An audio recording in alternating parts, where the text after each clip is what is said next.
Peace, family. This your brother Pyro. And the name of this dissertation is The Abundance and Prosperity Mentality. It actually comes from an ebook. Now, in the process of self-empowerment, which leads to great endeavors, we must first remove the negative inundation of the impoverished mind. This stagnating mindset has stifled the growth production of many. Poverty is the lack of money and resources, basic needs, and living below the average quality of life. Now, this condition is more than a societal status, but it actually affects the physiological aspects of the DNA of the individual. Poverty drains creativity and obstructs proper decision making. This disease from society's condition is passed on, influencing the genetics. Now, epigenetics is the hereditary trait that affects the behavior through a series of genes that activate based on familiar circumstances. Basically, they are pre-encoded responses to stressful conditions. Now, how this pertains to poverty is that this state of scarcity and lack genetically imprints itself as a survival-based defense. So the offspring of the impoverished by default responds to conditions in a similar way.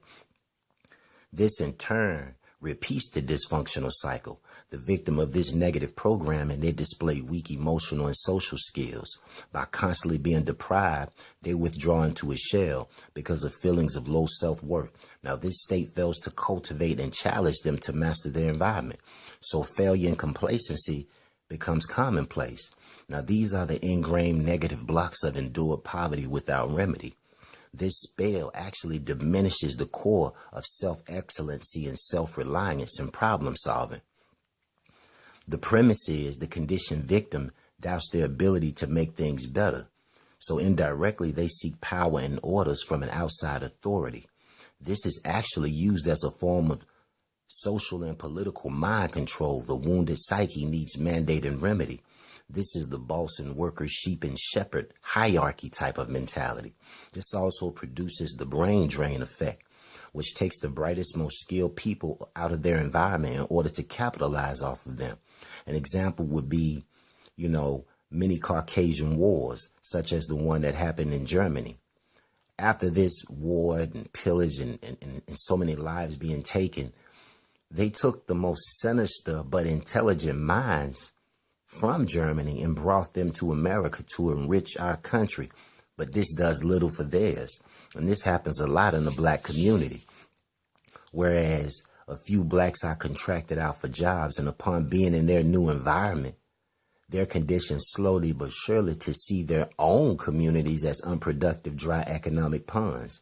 So they get into this mentality of why help or give back, becoming a cliche token sellout or the house nigga. Now, these poverty programs are inherited when we are young and malleable, with sayings such as the love of money is evil, rich and wealthy people are crooks, money doesn't grow on trees, wealthy people aren't spiritual, or I'm poor because I'm more spiritual than they are. Most rich people are greedy and have blood money. So within the redundancy of these mantra programming, it's a wonder that the average person is poor and unhappy. Now, according to Merriam's dictionary, wealth is the abundance of money or accumulated resources. So within this understanding, it's the acquisition of tangible assets and resources. These assets hold intrinsic value that can be liquidated, converted, or utilized to build one's revenue and capital. Now, with that being said, let's address the definitive concept of money. This would be a store of value, an account of measure, and a medium of exchange that's portable. So within our process of setting goals, we use the modality of jobs exchanging our energy, time, and labor for wages and a solid paycheck. So with this consistent working and allocating revenue, the average employee feels trapped in a metaphorical hamster's wheel. And statements such as, man, it is another day on the plantation, or another day, another dollar. These statements all speak to the lack of personal freedom in stagnant circumstances. So in order for us to break free from this program conditioning, we have to embrace and understand the higher essence of mental abundance. Now, money is actually an energy that manifests from the abundance realm and the abundance mentality. The result of this energy is cash flow in dollars. You are the true value. The life force of currency passes through every cell in your physical composition. Money is the agreed upon concept that's used as a medium in our economy. You, as a melanated being of light, are the originating conduit on this earth. You generate the ideas, creativity, personal skills, and you mold and advance this earthly environment. Now, through observation of ecology and nature, we see the best examples, from the growth of vegetation cycles to the food chain of the animal kingdom. The life codes all produce innate functions that perpetuate growth, and within each of the 5 kingdoms, they work with supreme laws of creation. The same current of energy that produces volatility in economic systems are just lower, representations of higher abundance currents. Our financial construct is superimposed on top of these laws of nature and civilization.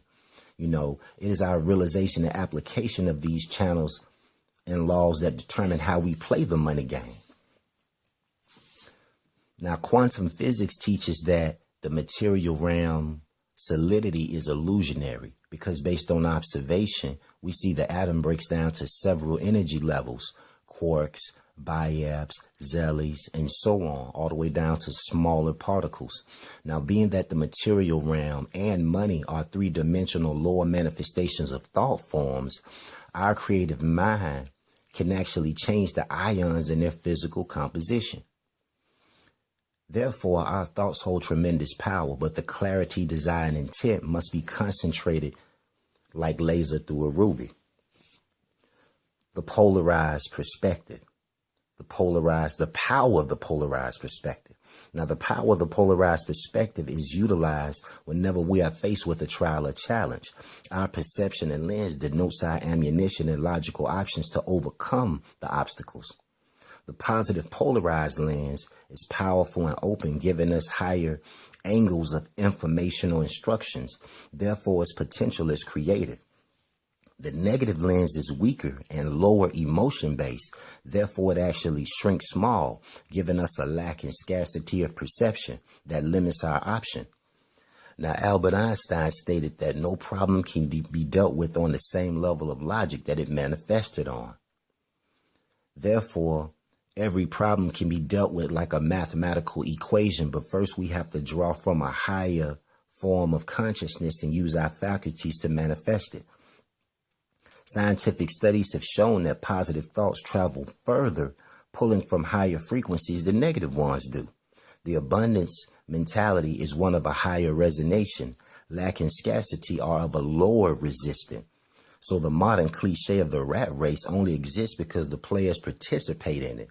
Poverty is a low, depressed, and stagnant frequency. Prosperity is a higher, creative, faster frequency. By mentally raising your ideas and concepts, you channel from higher stations of abundance through the process of thought, visualization, emotion, action, and manifestation. Thought, visualization, emotion, action, and manifestation. These are the principles to helping us accomplish our goals. So the forces of your higher spiritual body transmit from the court of abundance. So become in tune with these dynamic forces and these ethers and draw that wealth to you.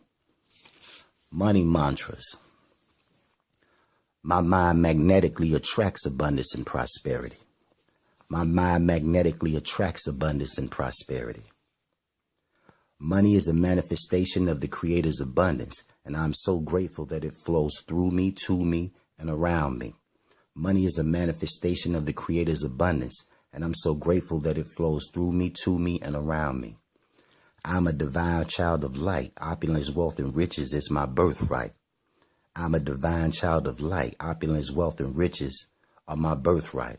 So these are just a few mantras to help invoke that prosperity and abundance to you.